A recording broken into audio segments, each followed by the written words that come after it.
Good morning, dear friends. I'm Dr. Mukesh Parik, and in today's video, I would like to enlighten the students of GATE, particularly, and at large, the students of pre PhD, NET, and JRF, regarding certain theories propounded by the uh, different structuralist writers which we study in linguistics and literary criticism also. So today I'm going to explain certain terms which are very famous and which you have seen in different exams. Uh, First of all, the concept of structuralism. Let us talk about structuralism as a literary theory. It considers that literature is uh, a structured phenomenon, and its meaning can be understood by applying certain theories of linguistics. Clear? So sometimes when I talk about structuralism, some students might get confused because structuralism is studied in anthropology also, structuralism is studied in biology, structuralism is studied in economics also, structuralism is a part of physics also, in chemistry also. So, but in linguistics, in anthropology, and in literature, we are concerned with certain terms. For example, the most important writer in structuralism is Ferdinand de Saussure. Even we call that, we say that, we call him the father of modern structuralism in linguistics. So he is famous for giving a particular essay, though actually he did not publish this essay. This essay was published posthumously after his death. Course in General Linguistics. This is the name of the essay. It was published. It is sometimes says that it was published in 1915. Somewhere it is written it was published in 1916, but it was a posthumous publication. Clear? In that essay, the writer talks about that language is a structure, and there he has given us certain terms. Like the first two important terms are langue and parole. Langue.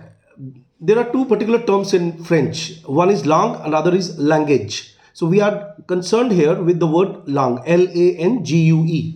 Okay, so it is studied in theoretical linguistic, and its dichotomous word means it sets a binary with the word parole. So langue and parole are the most common words which are asked in exam.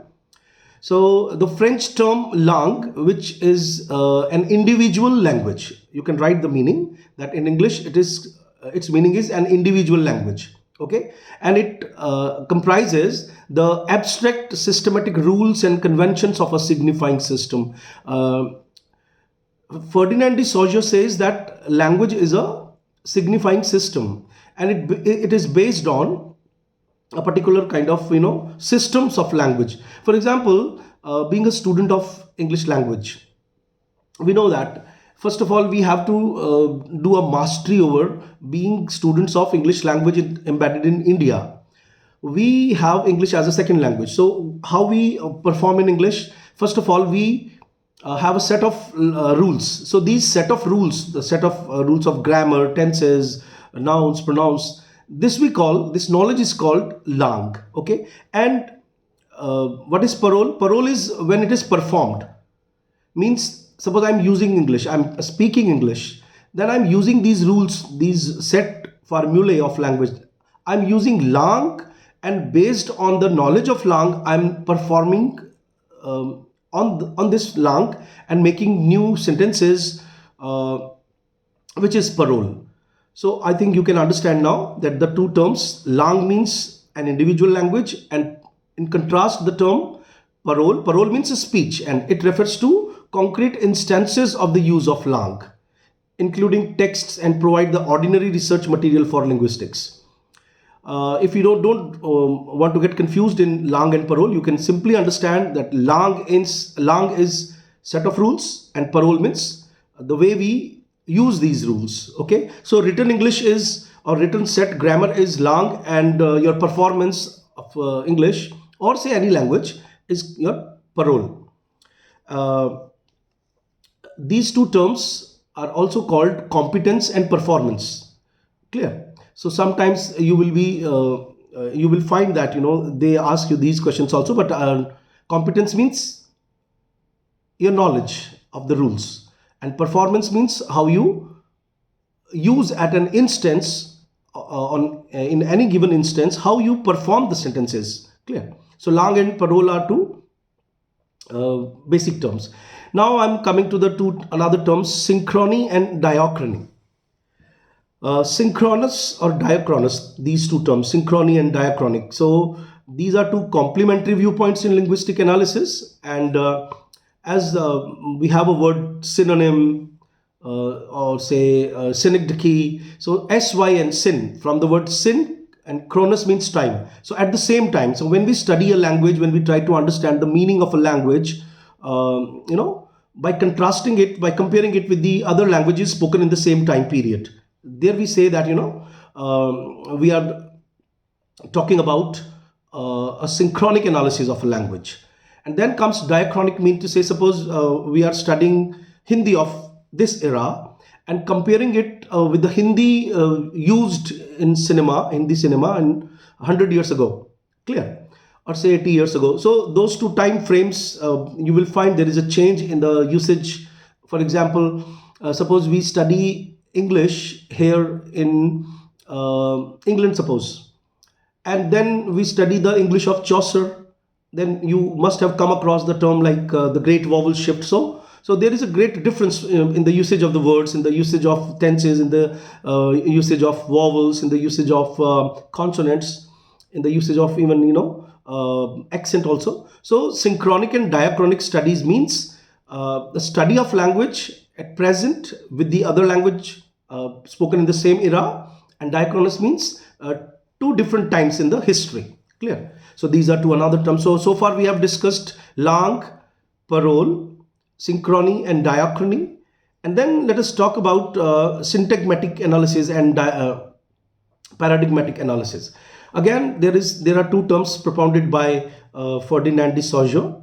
Syntagmatic analysis mean to say, suppose there is a horizontal, because whenever we make a sentence, so it is based on the structure of subject, verb and object. Clear?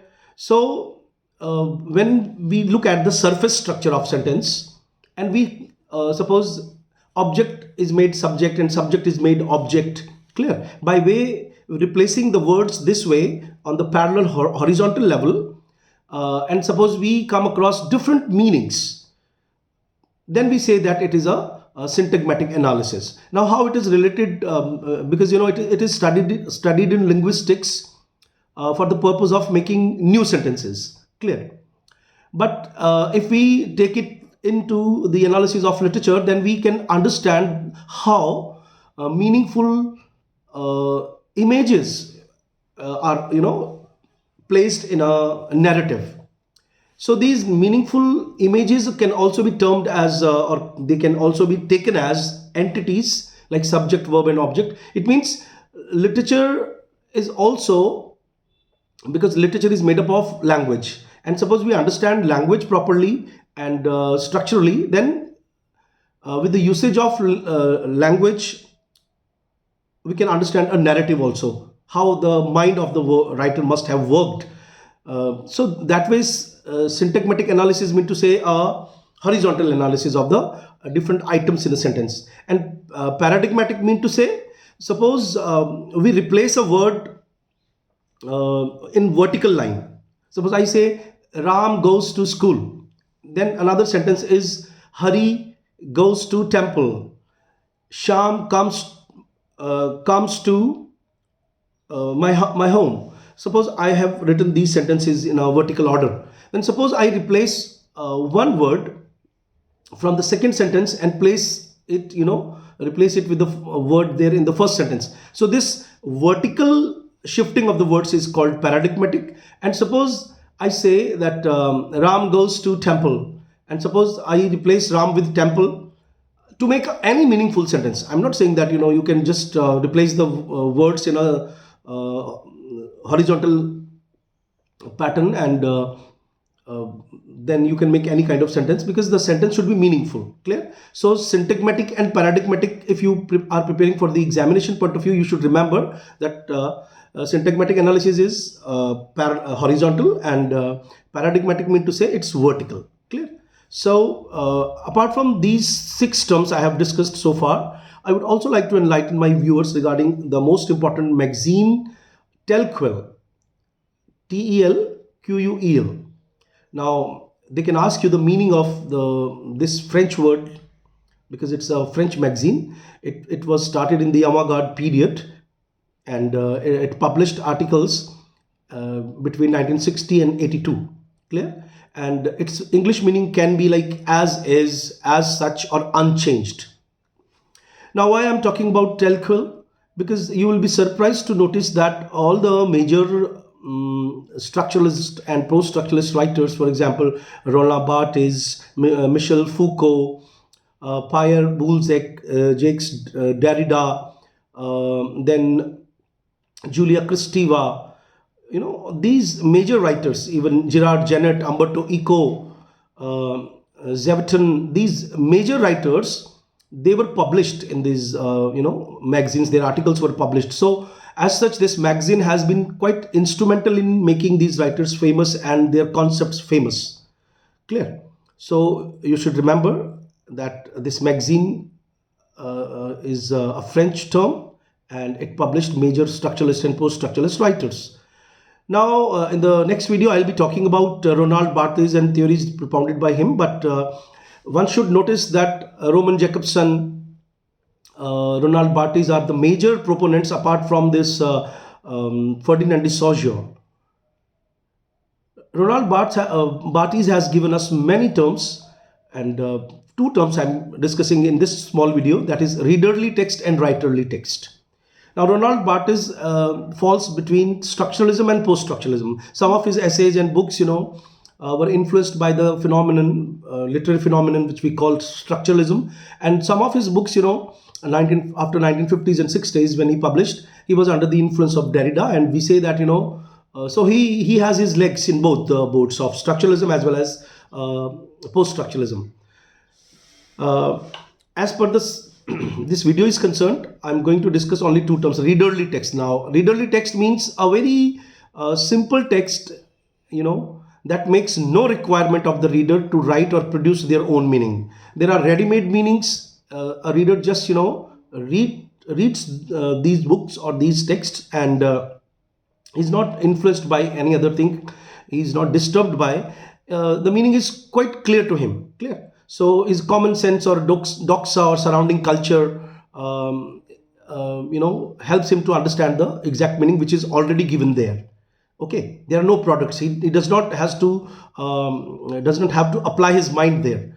And then comes the readerly text that aspires to the proper goal of literature and criticism.